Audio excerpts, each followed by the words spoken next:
শাড়ি তো অনেকেই পরে, কিন্তু একটা শাড়ি বানাইতে যে কত ধাপে কষ্ট করতে হয় এইটা কয়জন জানে? এই যে সুতার রং দিয়া শুরু, এইটা কিন্তু খেলাধুলা না ভাই।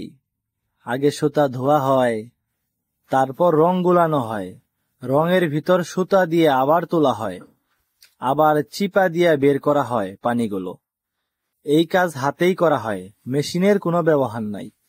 নিজের চোখ, হাত আর অভ্যাস দিয়া বুঝে বুঝে কোন রঙে কতক্ষণ রাখলে ঠিক মতো কাজ করবে।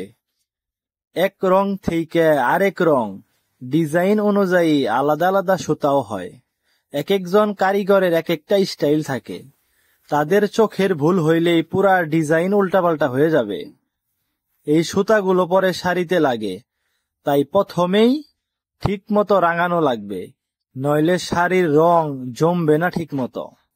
এই কাজ প্রতিদিন চলে, ঘামে ভেজা গায়ে, রঙে ভেজা হাতে, কাজ চলে অল টাইম।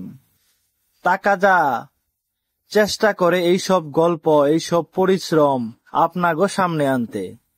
তাই তাকাজার সাথেই থাকুন এবং বিভিন্ন ধরনের টাঙ্গাইলের শাড়ির ঐতিহ্যবাহী ভিডিও দেখতে থাকুন। ধন্যবাদ সবাইকে। আসসালামু আলাইকুম।